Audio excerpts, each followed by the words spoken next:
자, 오늘 공부했던 것을 정리를 하고 마칩니다. 정리. 그래서 나중에 여러분들이 이제 공부를 할 때 오늘 강의를 3강을 했잖아요. 그럼 지금이 4강째거든. 시간이 있으면 다 들어도 되고, 시간이 부족하면 지금부터 하는 약 10분에서 15분 요것만 계속 반복해서 들으면 돼요. 그래가 나중에 6월달이 지나면 이제 민계공, 5월달까지는 민계공 해야 돼, 안 해야 돼요? 해야 되죠. 그럼 나중에 6월달부터는 공시법도 공부해야 된다는다? 해. 6월달에 옆에 공시법 시간에 민법 책 들고 있으면 섭섭하다, 섭섭하지 않다? 섭섭합니다. 그럴 때, 그때 전까지는 우리 기본서를 공부할 여유가 만약에 없다면 낱말을 자꾸 익숙을 시켜놔야 되거든. 그래서 지금 요거 하는 것만 자꾸자꾸 반복하면 됩니다. 공부는 제가 이런 말을 쓰죠. 공부의 시작은 겸손이고 합격의 지름길은 반복 학습입니다. 반복 학습. 계속 보는 거예요. 자, 그럼 처음에 오늘 우리가 많은 것을 배웠거든. 그래서 처음에 어디에서부터 출발했냐 할 때 이렇게 합니다. 우리나라 등기 신청의 원칙은 공동 신청이에요. 예외가 단독 신청입니다. 그래서 법에서 단독 신청하는 것은 명문으로 7개를 정해놨어. 그럼 그걸 외워버리면 되는 거라. 그래서 1. 소유권 번호 등기, 소유권 번호 등기 말소. 상속이다 해서 합병이 있고 수용이 있어요. 자, 등기명인의 표시 변경 경정, 부동산 표시 변경 경정, 신탁 재산에 속하는 부동산의 신탁 등기, 판결서. 이렇게가 7개가 나옵니다. 그 중에 오늘은 이제 판결서를 배웠거든. 그래서 판결서는 그냥 아까 식으로 성소한 등기 의무자가 판결서를 가지고 성소한 등기 권리자가 판결서를 가지고 소유권 이전 등기를 단독 신청할 수 있다. 요때 판결은 이행 판결입니다. 따라서 판결 그 자체만으로 소유권을 취득하는 것은 아니에요. 등기를 해야 소유권을 취득합니다. 그럼 판결서를 가지고 등기를 할 때는 확정된 판결서를 가지고 가야 돼요. 불확정 판결서는 안 됩니다. 그래서 아까 가집행 선고가 붙은 판결서는 등기할 수 있다, 없다. 판결서를 가지고 등기할 때 보세요. 화해조서, 조정조서, 인락조서도 판사가 작성하기 때문에 판결과 똑같은 거예요. 그거 들고 가도 등기할 수 있다. 그러나 공정정서는 공정사무소거든. 그건 관공서가 아니에요. 그거 가지고는 등기할 수마다 없다. 판결서는 가지고 등기할 때는 기간에는 제한이 없다. 그래서 판결서 받고 10년이 지나도 등기할 수마다 있다. 그랬다 하면 되고, 그 다음에 이제 보세요. 소송에서는 성소한 자나 원고는 등기할 수 있어. 패소한 자나 피고는 등기할 수마다 없어. 그러나 공유물 분할 판결에서는 패소한 자도 등기할 수마다 있다. 피고도 등기할 수마다 있다. 그럼 이런 거를 나중에 조금만 내공이 쌓이면 공유물 분할 판결은 형성 판결이에요. 형성 판결은 이미 소유권 취득했다 했다? 했다. 그럼 등기해야 소유권 취득한데 안 해도 취득한다? 안 해? 그 이미 소유자니까 끝글자는 전부 다 시작 있다. 이렇게 되는 거예요. 오케이? 네. 그 다음에 이제 하이라이터 성소한 등기 의무자, 성소한 등기 권리자 이래 나오거든. 이때 등기 필증보입니다. 성소한 등기 의무자는 등기 필증보를 제출해야 하네요. 해. 성소한 등기 권리자는 제출한다, 안 한다? 안 한다. 그렇다 하면 됐어요. 통과. 두 번째는 이제 등기 신청에 필요한 서류를 배웁니다. 첫 번째는 신청 정보, 첨부 정보. 그래서 신청서를 제외한 나머지 서류는 첨부 서류다. 이리 공부하는 게 이해가 빨라. 됐죠? 그러면 신청서에는 있잖아요. 1건 1신청서 공부할 필요 없습니다. 일괄 신청 있죠. 아까 전에 2개거든, 2개. 그래서 제가 돈 10억 빌릴 때 친구 10명이 1억짜리 부동산 10개 담보 적용해 줄 수 있다, 없다? 있다. 그럼 한 장의 서류에 다 제출하는 거예요. 그 다음에 이제 소유권 이전 등기와 신탁 등기거든. 요 소유권 이전과 신탁은 일괄 신청할 수마다 있다. 그건 또다시 배울 겁니다. 그 다음에 이제 세 번째는 필요적 기재, 이미지 기재거든. 그래서 신청서의 필요적 기재, 이미지 기재는 앞에 3개만 딱 외우면 돼. 제일 먼저 사고 팔고자 하는 부동산이 나와야 돼, 안 나와야 돼요? 나와. 요게 부동산 표시. 여기서 끝내지 말고 부동산 표시 이러면 소재, 지번, 지목, 면적, 건물 번호, 건물 명칭, 구조, 종류 나와야 돼, 안 나와야 돼요? 나와요. 오케이? 그게 부동산 표시입니다. 두 번째는 등기사항이에요. 등기사항은 정답입니다. 갑하고 을하고 부동산 있죠? 1월 2일 날 매매했다. 그러면 1월 2일이 등기 원인 일자, 매매가 등기마다 원인. 그럼 매매를 했기 때문에 소유권 뭐다? 이자. 그럼 정리를 하면 매매가 등기 원인, 1월 1일 등기 원인의 일자, 소유권 이전이 등기 목적. 그래서 등기 원인 일자, 등기 목적. 됐다, 안 됐다? 네. 그럼 세 번째는 사고 파는 갑하고 을이 나와야 돼, 안 나와야 돼요? 나와요. 그럼 여기서 이제 결론을 딱 지으면 출제 이유는 지금 말한 걸 갖고 낼 수도 있고, 바로 개별 등기에서 시험 문제를 내거든. 그럼 개별 등기가 지상권 지역구 쭉 나오죠? 딱 두 가지만 정리하면 됩니다. 하나는 돈하고 시간입니다. 시간은 예외 있다 없다? 없다. 시간은 전부 다 이미 제기잖아. 그럼 돈은 필요직이라. 그러나 지상권과 지역권의 지료, 저당권의 이자, 임차권의 보증금 요 세 개는 돈이지만 임의적 기재다. 그래 공부하면 됩니다. 오케이? 네. 그 다음에 아까 문제를 낼 때 신청 정보의 내용하고 첨부 정보하고는 같아 다르다? 다릅니다. 첨부 정보는 종류가 많아. 한번 해볼게요. 1. 등기 원인 정보, 등기 원인에 대한 제3자 허가동의 성락서, 등기상 이해관계인의 동의서 성락서, 주소를 정리하는 정보, 대리권한을 정리하는 정보, 대표자임을 정리하는 정보, 대장, 그 다음에 등기필 정보가 있다, 인감이 있다, 주민등록 등본이 있다, 부동산 등기용 등록번호를 정리하는 정보가 있다, 도면이 있다, 이런 게 나온다. 요거를 이제 배우러 들어가면 등기 원인 정보는 계약서입니다. 계약서. 그리고 풀이할 때 등기 원인 일자, 등기 원인 정보. 그럼 등기 원인은 매매입니다. 등기 원인 일자는 매매 일자입니다. 등기 원인 정보는 매매 계약서예요. 이해했죠? 자, 그럼 여기서 시험에는 모든 등기는 등기 원인을 가지고 있어. 그러나 소유권 이전만 등기 원인이 없는 거라. 그럼 그거 한 개만 딱 외우면 돼. 그 다음에 이제 금인 계약서. 소유권 보존. 맞아요. 내가 이전이라고 그랬어요. 그럼 다 잘못했네요. 그죠? 소유권 보존은 등기 원인 일자가 있다, 없다. 그걸 해두고. 그 다음에 이제 금인계약서거든. 그래서 답은 이겁니다.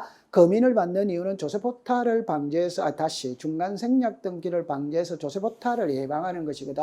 그럼 궁극적인 답은 금인을 받느냐, 안 받느냐, 이 말입니다. 그래서 계약이면서 소유권이 이전되면 금인을 받아야 돼. 그럼 계약이 아니면 금인을 받을 필요가 뭐다? 없다. 그래서 아까 경매, 공매, 상속, 취득시효, 토지수요, 진정명예부 이런 건 계약이 아니에요. 그럼 금인을 받을 필요는 뭐다? 없다. 그 다음에 계약이라는 말이 있고 매매 계약이라는 말이 있거든. 그러면 계약은 금인을 받습니다. 매매 계약은 금인을 받는 게 아니고 거래 신고 필증을 첨부 뭐다? 한다. 그래 하면 돼요. 그 다음에 이제 등기필 정보거든. 그럼 등기필 정보는 보세요.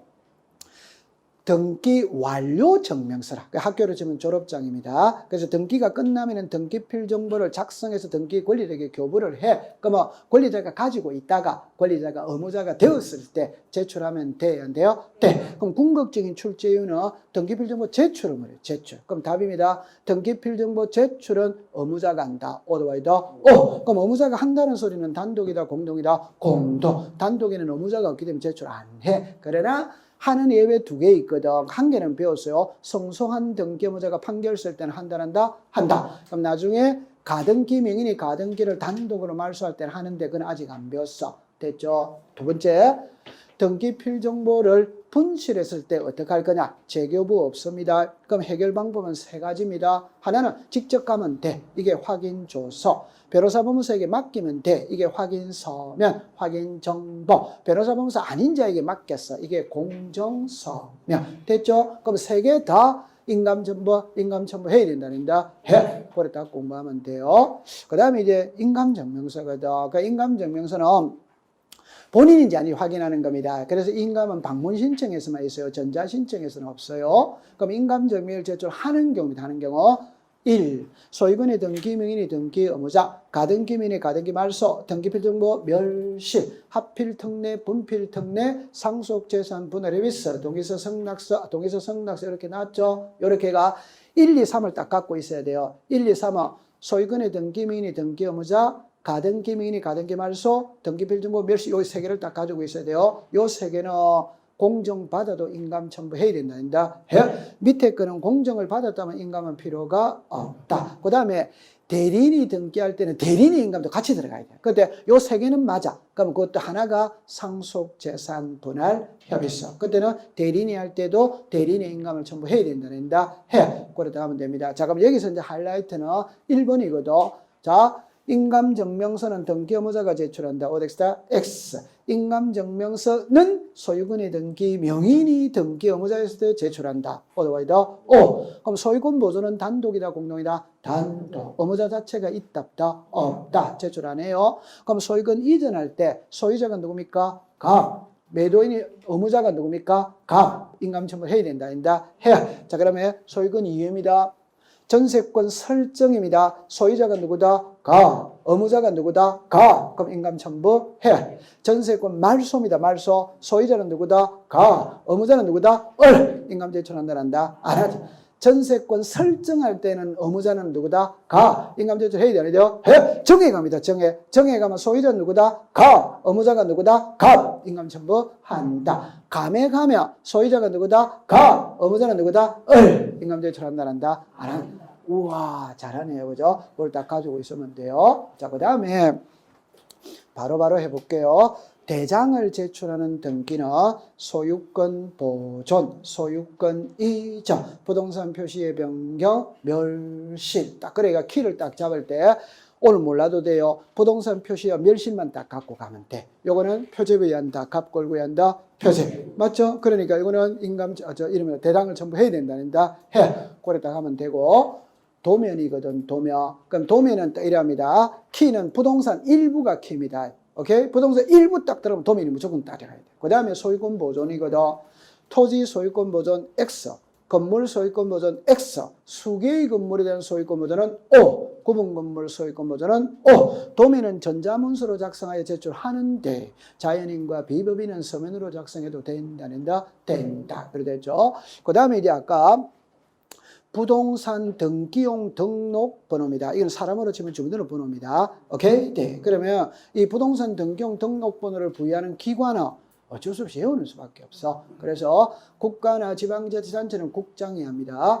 자, 법인의 경우에는 주된 사무소 소재지에 관할 등기소 등기관이 합니다. 비법인은 시장군수구청장이 하는 거예요. 외국인은 지방출입국 외국관서회장이 합니다. 재외국민은 대법원 소재지에 관할 등기소 등기관이 하는 건 어쩔 수 없이 외워야 됩니다. 그 다음에 이제 아까 주소를 증명하는 정보거든. 그래서 주민등록 등본입니다. 이때 딱 할 때 정합니다. 의무자, 권리자. 됐죠? 그럼 의무자는 주소, 오더와이더, 오. 권리자도 주소, 오더와이더, 오. 여기서 키는 의무자가 주소를 증명한 정보를 제출하는데 소유권 이전일 때만 한다. 그것만 딱 가져가면 돼요. 의무자는 소유권 이전이 아니면 주소를 증명한 정보를 제출한다, 안 한다? 안 한다. 그럼 등기 권리자는 주소 증명, 주민등록번호를 증명한 정보 첨부해야 되는데요. 해. 그래 공부하면 됩니다. 됐죠? 자, 그럼 빠뜨린 게 있는지 없는지 잠깐만 한번 봅시다. 그러면 이제 그 정도 공부해 주시면은 빠뜨린 거는 없는 것 같습니다. 고래 공부를 하면 돼. 됐죠? 자, 그래서 공부는 반복 학습이거든. 기가 닿을 때까지, 환청이 들릴 때까지 계속 하는 겁니다.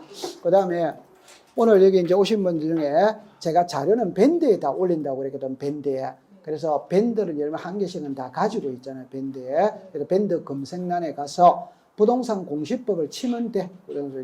그러면은 훈민정음을 표지로 하는 부동산 공시법 밴드가 나와요. 그게 31회입니다. 31회. 29회도 막 있고 이러거든. 그건 우리와 관계없죠. 31회예요. 자료는 거기에 다 올라가니까 자기가 그거를 매일 짜투리 시간을 통해서 봐야 돼, 안 봐야 돼요? 봐야 됩니다. 그래서 제가 꼭 중요한 건 요거예요. 실명으로 해야 가입이 됩니다. 실명으로 해야. 그래서 송유나 이렇게 하고 메가랜더 이렇게 하면 돼야 안 돼요? 네. 그래서 모든 거는 실명으로 하는 게 바람직한 사회입니다. 이해했어요? 네. 그 다음에 제가 그랬죠. 그 자료는 출력을 하면 안 돼요. 출력을 하면 왜 안 되느냐면은 매일매일 올라오는 자료를 출력하다 보면 양이 많아서 안 돼. 그래서 제가 끝나면은 2달이면 2달, 30일이면 30일 딱 끝나면 끝나는 시점에 카페에다가 일괄 딱 올리기 때문에 그걸 가지고 양면 복사하면 돼요. 무슨 말인지 알았죠? 네. 자, 그렇게 하세요. 합격자 모임 날 오셔야 돼요? 안 오셔야 돼요?